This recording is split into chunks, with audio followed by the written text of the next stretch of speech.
હવે છોકરાઓ મધર્સ બ્લોકમાં બા તરફથી મારા નવા સબસ્ક્રાઈબર મને હાલના સબસ્ક્રાઈબર કર્યું બધાને મારા તરફથી આશીર્વાદ આપું છું. બચાવને બધાને આશીર્વાદ, મારા વડીલ હોય એને બધાને માફી માગું છું અને પ્રણામ કરું છું. મારાથી મોટાઈ હોય છે ઘણા બધાને. તો છોકરાઓ આજે હું શું બનાવવાની છું? આજે હું જો આ ભાત મૂક્યા છું આમાં હું છે ને થોડુંક લીંબુ મીઠો હોય, લીંબુ નીચોવું છું. છૂટા ભાત થાય ને એટલે લીંબુ નીચોવું. આ તેલ મીઠું છે. આ મગ રાતે પલાળ્યા હતા, અત્યારે બાફી નાખ્યા છે. બાફીને હું એનો વઘાર કરું છું. એ વઘાર કરું છું ને એ બતાવું છું. મેન વઘાર છે રસોઈમાં. આમાં વઘાર આવી જશે એટલે આજે નથી લસણ નથી નાખવાનું. મારે બપોરે છે ને લસણ નથી ખાતું એટલે નથી નાખતું. પાણીનો ભાગ હશે એટલે હવે આવે છે. હવે જા તેલ આવી ગયું છે.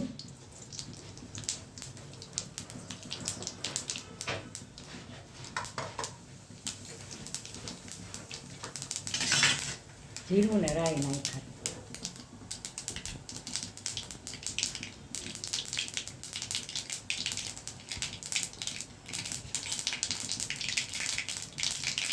જીરું ને રાઈ ડાઉન થઈ ગયું ને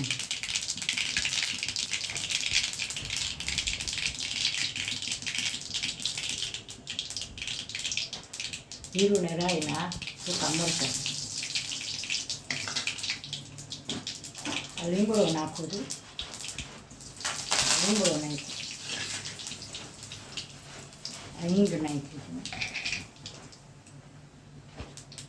વઘાર જો બહુ સરસ વઘાર આવશે. હવે આનો વઘારીશ ને હવે જ નાખ્યું.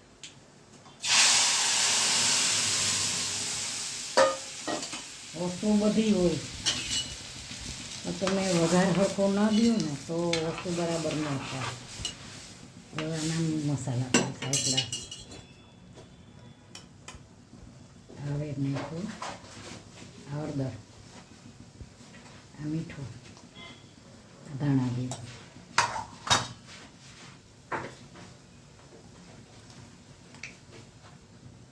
આ ટમેટા છે. આ ટમેટાને મરચાં નાખું છું.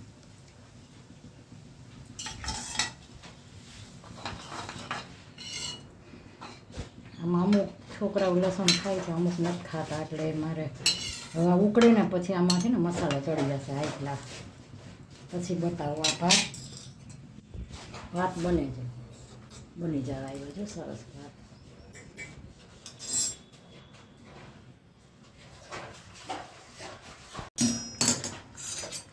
હાલો ભાત બની ગયા છે. ભાત બની ગયા.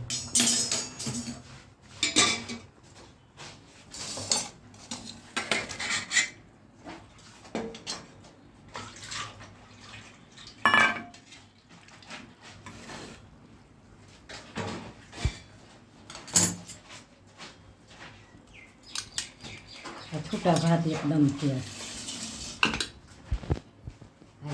હવે આ છે ને આ મગ થઈ ગયા.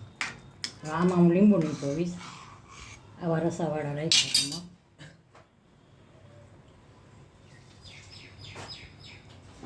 લીંબુ નીચોવીને થોડુંક ટમેટા તો નાખ્યા છે. એમાં ગરમ મસાલો નાખ્યો. હવે થોડીક છે ને બહુ નહીં, થોડીક કોથમરી નાખે. છોકરાને કોથમરી નાખીને તો છોકરા કોથમરી કાઢી નાખે. એ કંઈ ખાતા નથી. હા જો આ સરસ મગ અને ભાત. આ મગ બની ગયા છે અને આ ભાત બની ગયા.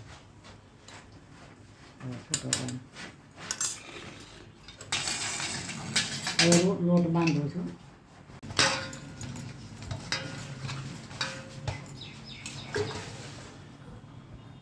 હાલો જો આ લોટ બાંધો. આજે બટેકાનું શાક છે. બટેકાનું શાક રસાવાળું. એ નથી મેં બતાવ્યું. કાલ બતાવ્યું હતું ને કાલ કાપડનું. આ રૂટિન બતાવો છો મારું. આ મગ કર્યા, ભાત કર્યા, આ રોટલી કરી. રસને એકવાર કાઢીને બતાવી દીધો છે. આજે આ રોટલીનો લોટ મને 10 મિનિટ રાખીશ અને આ મગ હાઈ ક્લાસ બની ગયો જો. આ ભાત હારે ખાવું હોય ને તો આવા મગ હોય. અને લસણિયા મગ ખેતાથી સેજ ઘાટા અને ખાટા કરવો હોય તો એમાં છાશ નાખી, છાશ ને એની અંદર ચણાનો લોટ ભેળવવાનો, લસણ નાખવાનું, એ ખાટા મગ. આજ ખાટા નથી કર્યા અમે, બની ગયા છે એમાં.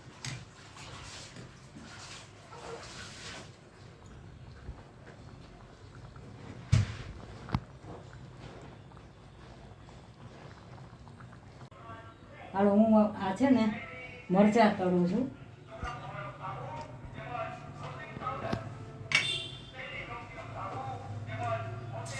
આવી જ નથી, તેલ આવી જ નથી.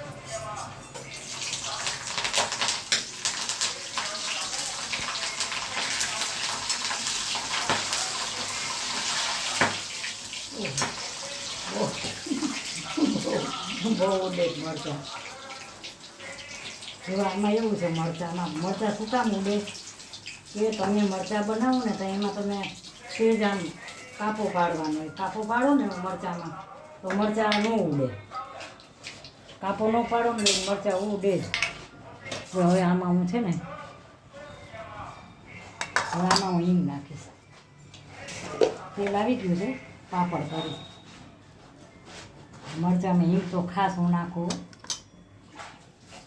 જ્યાં મરચાં સરસ તળેલા મરચાં છે, દાળ ભાત આવે ને મજા આવે.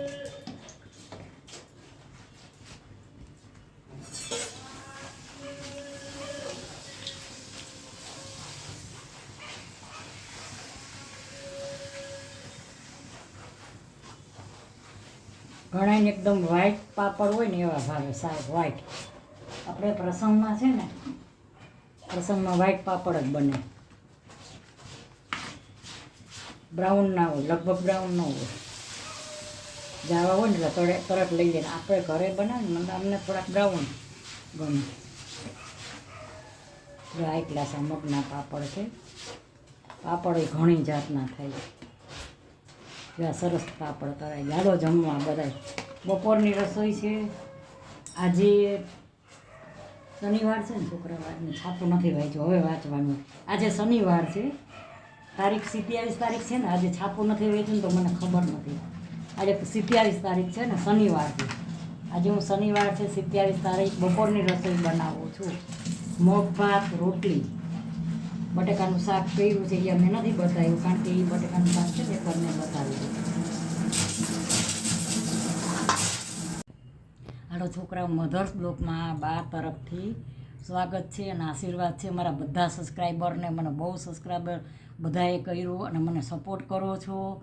અને મારો વિડીયો તમે શેર કરજો અને મને આગળ વધારજો. મને બહુ શોખે છે, બધું ભેગું છે. તમારી ઈચ્છા ન હોય ને તમે કોઈ પણ કામ કરો ને તો કોઈ દી કામમાં સફળતા નથી મળતી. ઈચ્છાથી તમે પ્રેમથી દિલથી કામ કરો ને તો તમને જરૂર સફળતા મળે છે. મારું વાક્ય છે, સુવાક્ય છે. અને જો આ પાપડ તળેલા, આ પાપડ તળેલા છે જો. પછી આ રસ. હાલો રસ જમવા. હજી એમાં હું તમને હમણાં રસની ચોખવટ કરું છું.